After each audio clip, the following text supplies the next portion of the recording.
صحابہ کرام میں چھپے ہوئے منافقین جن کی تعداد 12 تھی، نبی صلی اللہ علیہ وسلم نے ان 12 منافقین کے نام حضرت حذیفہ بن یمان کو بتائے تھے، لیکن نبی صلی اللہ علیہ وسلم نے انہیں ان ناموں کو دوسرے مسلمانوں کو بتانے سے منع فرما دیا تھا۔ حضرت حذیفہ بن یمان رضی اللہ تعالیٰ عنہ نے نبی صلی اللہ علیہ وسلم کی اس نصیحت پر ہمیشہ عمل کیا اور کسی کو بھی ان منافقین کے نام نہ بتائے، لیکن حذیفہ بن یمان ان منافقین کے جنازوں میں شرکت نہیں کیا کرتے تھے۔ جب عمر فاروق رضی اللہ تعالیٰ عنہ کو شہید کیا گیا تو ان کے نماز جنازہ کو پڑھانے کے لیے صحابہ کرام نے حضرت علی رضی اللہ تعالیٰ عنہ سے درخواست کی، تو حضرت علی رضی اللہ تعالیٰ عنہ نے یہ کہہ کر عمر فاروق رضی اللہ تعالیٰ عنہ کا جنازہ پڑھانے سے انکار کر دیا کہ حذیفہ بن یمان نے کہا ہے کہ عمر فاروق رضی اللہ تعالیٰ عنہ کا۔ بسم اللہ الرحمن الرحیم۔ محترم ساتھیوں، نبی کریم صلی اللہ علیہ وآلہ وسلم نے ارشاد فرمایا تھا کہ میرے صحابہ کرام میں 12 لوگ ایسے ہیں جو کہ منافق ہیں، اور وہ اس وقت تک جنت میں داخل نہ ہوں گے جب تک اونٹ سوئی کے ناکے میں سے نہ گزر جائے۔ ان منافقین کے نام کی راویوں نے بیان بھی کیے ہیں اور اپنی تصانیف میں بھی درج کیے ہیں، لیکن نبی صلی اللہ علیہ وآلہ وسلم کے فرمان کے مطابق حذیفہ بن یمان رضی اللہ تعالیٰ عنہ نے ان کے نام افشا نہیں کیے تھے، بلکہ یہ راویوں نے خود اپنے طور پر اندازے کے ساتھ ان کے نام لکھے ہیں۔ جب وہ منافقین کے سردار عبداللہ بن ابی کا جنازہ تیار کیا گیا تو نبی صلی اللہ علیہ وآلہ وسلم اس کا جنازہ پڑھانے کے لیے جانے لگے تو عمر فاروق رضی اللہ تعالیٰ عنہ نے نبی صلی اللہ علیہ وسلم سے درخواست کی کہ یا رسول اللہ صلی اللہ علیہ وسلم، آپ اس منافق شخص کا جنازہ مت پڑھائیے۔ پھر اللہ تبارک و تعالیٰ نے وحی نازل فرمائی اور نبی صلی اللہ علیہ وآلہ وسلم کو سختی کے ساتھ منافقین کے جنازے پڑھانے سے اور ان میں شامل ہونے سے منع فرما دیا تھا۔ عبداللہ بن ابی کا مدینہ منورہ میں بہت اچھا خاصا اثر رسوخ تھا اور اہل مدینہ اس کی ہر بات کی تائید کرتے تھے۔ اس کو مکمل طور پر اہل مدینہ کا اعتماد حاصل تھا۔ اہل مدینہ تو اس کو اپنا سردار منتخب کرنے کے لیے ایک باقاعدہ تقریب کا انعقاد کرنے والے تھے اور اس کی تاج پوشی کے لیے ایک تاج بھی بنوا لیا گیا تھا۔ لیکن انہی دنوں نبی کریم صلی اللہ علیہ وآلہ وسلم مکہ مکرمہ سے ہجرت فرما کر مدینہ منورہ تشریف لائے تو اہل مدینہ نے نبی صلی اللہ علیہ وآلہ وسلم کو ہاتھوں ہاتھ لیا اور آپ کی راہ میں پلکیں بچھائیں۔ آپ کے مہاجر صحابہ کرام کے لیے اپنے دل کے اور گھروں کے دروازے کھول دیے اور عبداللہ بن ابی کی سرداری کی وہ تقریب بیچ میں ہی رہ گئی، جس کی وجہ سے عبداللہ بن ابی کے دل پر بہت صدمہ اور رنج پہنچا۔ اس نے نبی صلی اللہ علیہ وآلہ وسلم کو ہی اپنی اس بے عزتی کا ذمہ دار ٹھہرایا اور اس کے دل میں نبی صلی اللہ علیہ وسلم کا بغض اور نفاق پیدا ہو گیا۔ گو کہ یہ کلمہ پڑھتا تھا لیکن اس کا دل اسلام کی نفرت سے اور نبی صلی اللہ علیہ وآلہ وسلم کے بغض سے بھرا ہوا تھا۔ روایات میں آتا ہے کہ فجر کی نماز میں سب سے پہلے مسجد میں داخل ہونے والا شخص بھی عبداللہ بن ابی ہی ہوتا تھا اور عشاء کی نماز کے بعد سب سے آخر میں مسجد سے نکلنے والا شخص بھی یہی ہوتا تھا، اور نوافل اور عبادت و ریاضت کا تو کوئی شمار ہی نہیں تھا۔ پھر جب کسی غزوہ کے موقع پر اس کی منافقت کا بھید کھلا اور اس نے اپنے ساتھیوں کے ساتھ کھلے عام نبی صلی اللہ علیہ وآلہ وسلم کو اور صحابہ کرام کو گالیاں دینا شروع کر دیں تو اس موقع پر موجود ایک صحابی نے جا کر نبی صلی اللہ علیہ وآلہ وسلم کو اس کی حقیقت بتائی، لیکن نبی صلی اللہ علیہ وآلہ وسلم نے اس صحابی کی بات پر یقین نہ کیا اور عبداللہ بن ابی کو بلوایا تو عبداللہ بن ابی صاف مکر گیا اور کہنے لگا کہ اس صحابی نے جھوٹ بولا ہے۔ وہ صحابی اپنے دل میں بہت شرمندہ ہوئے۔ انہوں نے اللہ تبارک و تعالیٰ سے دعا کی کہ یا پروردگار، تو جانتا ہے کہ میں سچا ہوں، میری سچائی کو ثابت فرما دے۔ پھر اللہ تبارک و تعالیٰ نے وحی کے ذریعے عبداللہ بن ابی کی حقیقت سے نبی صلی اللہ علیہ وآلہ وسلم کو مطلع کیا تو عمر فاروق رضی اللہ تعالیٰ عنہ نے عرض کی، یا رسول اللہ صلی اللہ علیہ وسلم، مجھے ابھی اجازت دیں تو میں اس منافق عبداللہ بن ابی کا سر قلم کر دوں۔ تو نبی صلی اللہ علیہ وآلہ وسلم نے فرمایا، نہیں عمر، پھر لوگ کہیں گے کہ محمد اپنے ہی صحابیوں کو قتل کرواتا پھر رہا ہے۔ یعنی نبی صلی اللہ علیہ وآلہ وسلم نے منافقین کو بھی اپنا صحابی ہی مانا، کیونکہ وہ صحابہ کا بھیس بدل کر صحابہ میں موجود ہوتے تھے، اور نبی صلی اللہ علیہ وآلہ وسلم نے ان کی منافقت کو بھی آشکار کرنے سے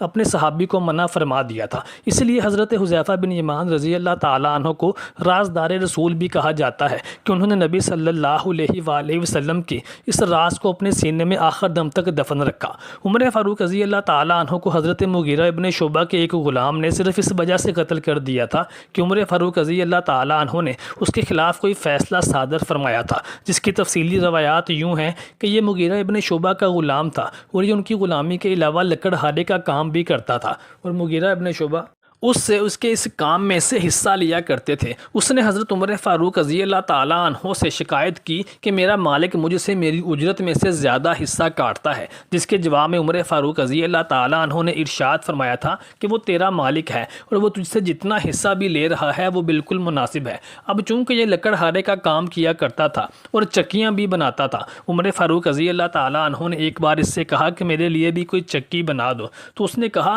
کہ آپ کے لیے تو میں ایک ایسی چکی بناؤں گا کہ ہمیشہ یاد رکھی جائے گی۔ عمر فاروق رضی اللہ تعالیٰ عنہ نے اسی وقت اپنے پاس بیٹھے ہوئے لوگوں سے کہا تھا کہ یہ شخص مجھے قتل کی دھمکی دے کر گیا ہے، اور پھر کچھ ہی عرصے کے بعد اس نے حضرت عمر فاروق رضی اللہ تعالیٰ عنہ کو مسجد میں نماز کے دوران ہی شہید کر دیا تھا۔ عمر فاروق رضی اللہ تعالیٰ عنہ نے زخمی حالت میں یہ وصیت فرمائی تھی کہ میری نماز جنازہ وہ شخص پڑھائے جو اس وقت مدینہ منورہ میں موجود ہو، اور چونکہ حضرت علی کرم اللہ وجہ الکریم شہادت عمر فاروق رضی اللہ تعالیٰ عنہ کے وقت مدینہ منورہ میں موجود نہ تھے، اس لیے عمر فاروق رضی اللہ تعالیٰ عنہ کا جنازہ حضرت علی رضی اللہ تعالیٰ عنہ نے نہ پڑھایا، لیکن حضرت علی رضی اللہ تعالیٰ عنہ عمر فاروق کے جنازے میں شریک ضرور ہوئے تھے۔ عمر فاروق رضی اللہ تعالیٰ عنہ کی نماز جنازہ ادا کرنے سے پہلے جب آپ کی میت پر تمام مسلمان تعزیتی کلمات پیش کر رہے تھے اور آپ کو خراج تحسین پیش کر رہے تھے، تو حضرت ابو ہریرہ رضی اللہ تعالیٰ عنہ فرماتے ہیں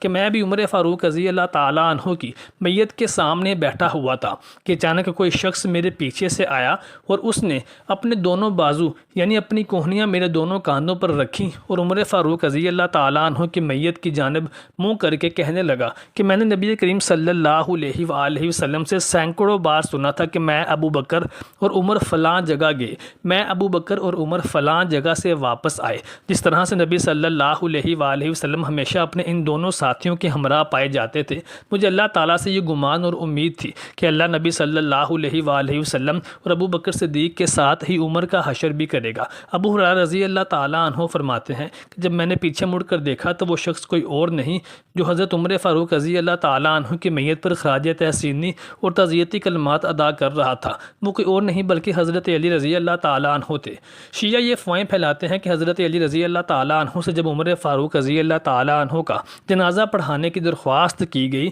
تو حضرت علی رضی اللہ تعالیٰ عنہ نے جنازہ پڑھانے سے انکار کر دیا اور لا محالہ حضرت عمر فاروق رضی اللہ تعالیٰ عنہ کو منافقین میں گردانتے ہیں، جبکہ تاریخ گواہ ہے کہ حضرت علی رضی اللہ تعالیٰ عنہ اور عمر فاروق رضی اللہ تعالیٰ عنہ کے درمیان کوئی بھی اختلاف نہ تھا۔ ایک آدمی پریشان روتا ہوا امیر المومنین عمر بن خطاب کی خدمت میں حاضر ہوا اور سخت آواز میں پکار کر کہنے لگا، یا امیر المومنین میری مدد فرمائیں، امیر المومنین میری مدد کو پہنچیں۔ حضرت عمر نے متغیر ہو کر فرمایا، ارے کس کے خلاف تیری مدد کروں؟ اس آدمی نے حضرت علی رضی اللہ تعالیٰ عنہ کو اپنی نظر کا نشانہ بناتے ہوئے کہا، اس آدمی کے خلاف جو کہ آپ کے برابر بیٹھا ہوا ہے۔ حضرت عمر فاروق رضی اللہ تعالیٰ عنہ نے حضرت علی بن ابی طالب رضی اللہ تعالیٰ عنہ کی طرف دیکھا اور فرمایا، اے ابو الحسن اٹھو اور اپنے فریق کے برابر بیٹھ جاؤ۔ حضرت علی رضی اللہ تعالیٰ عنہ اٹھے اور اس اپنے فریق مخالف کے برابر بیٹھ گئے۔ دونوں نے باہمی مباحثہ کیا، پھر وہ شخص جو صاحب استغاثہ تھا واپس چلا گیا اور حضرت علی اپنی جگہ پر امیر المومنین کے برابر آ کر بیٹھ گئے۔ حضرت عمر نے دیکھا کہ حضرت علی رضی اللہ تعالیٰ عنہ کا چہرہ متغیر ہے۔ حضرت عمر نے پوچھا، اے ابو الحسن کیا بات ہے، آپ کا رنگ کیوں بدلا ہوا ہے؟ کیا آپ کو اس واقعہ سے ناگواری ہوئی ہے؟ حضرت علی رضی اللہ تعالیٰ عنہ نے فرمایا، ہاں۔ حضرت عمر نے پوچھا، آپ کو کس بات پر ناگواری ہوئی؟ تو حضرت علی رضی اللہ تعالیٰ عنہ نے فرمایا کہ آپ نے مجھے میرے مخالف فریق کی موجودگی میں میری کنیت سے یاد کیا اور کہا کہ اے ابو الحسن اٹھو۔ آپ نے یوں کیوں نہ کہا کہ اے علی اٹھو، اپنے فریق مخالف کے ساتھ بیٹھ جاؤ؟ فاروق اعظم کا چہرہ دمک اٹھا، چہرے پر خوشی کے آثار نمایاں ہو گئے۔ حضرت علی رضی اللہ تعالیٰ عنہ کو گلے لگایا اور یہ کہتے ہوئے ان کو بوسہ دینے لگے کہ میرے ماں باپ تم پر فدا ہوں، تمہاری وجہ سے ہی اللہ تعالیٰ نے ہمیں ہدایت عطا فرمائی ہے اور تمہاری وجہ سے ہی اللہ تعالیٰ نے ہم کو اندھیروں سے نکال کر ہمیں روشنی عطا فرمائی ہے۔ ایک دفعہ ایک عورت آنسو بہاتے ہوئے حضرت عمر فاروق رضی اللہ تعالیٰ عنہ کے پاس آئی۔ اس کا حال یہ تھا کہ اس کے کپڑے میلے کچیلے تھے، ننگے پاؤں تھی، پیشانی پر اور رخساروں سے خون بہہ رہا تھا اور اس عورت کے پیچھے ایک طویل القامت آدمی کھڑا تھا۔ اس آدمی نے زوردار آواز میں کہا، اے زانیہ! عمر فاروق رضی اللہ تعالیٰ عنہ نے فرمایا مسئلہ کیا ہے؟ اس آدمی نے کہا اے امیر المومنین اس عورت کو سنگسار کریں، میں نے اس سے شادی کی تھی اور اس نے 6 مہینے میں ہی بچے کو جنم دے دیا۔ عمر فاروق رضی اللہ تعالیٰ عنہ نے اس عورت کو سنگسار کرنے کا حکم دے دیا۔ حضرت علی رضی اللہ تعالیٰ عنہ نے جو حضرت عمر کے برابر بیٹھے تھے کہا اے امیر المومنین یہ عورت زنا سے بری ہے۔ عمر فاروق رضی اللہ تعالیٰ عنہ نے فرمایا کہ وہ کیسے؟ حضرت علی نے ارشاد فرمایا کہ اللہ تبارک و تعالیٰ کا ارشاد ہے کہ اور دوسری جگہ فرمایا وَفَصَالِ فِي آمین، تو جب ہم اس سے رضاعت کی مدت نکالیں گے جو کہ 30 ہفتوں میں سے 24 ہفتے ہیں تو 6 ماہ ہی باقی رہ جائیں گے، لہٰذا ایک عورت 6 ماہ میں بچے کو جنم دے سکتی ہے۔ یہ سن کر حضرت عمر فاروق رضی اللہ تعالیٰ عنہ کا چہرہ دمک اٹھا اور فرمایا کہ اگر آج علی رضی اللہ تعالیٰ عنہ نہ ہوتے تو عمر ہلاک ہو جاتا۔ محترم ساتھیوں، امید کرتے ہیں آپ کو ہماری آج کی ویڈیو پسند آئی ہوگی۔ برائے مہربانی کمنٹ سیکشن میں اپنی رائے سے آگاہ ضرور کیجیے گا، ویڈیو کو لائک اور شیئر بھی کیجیے گا۔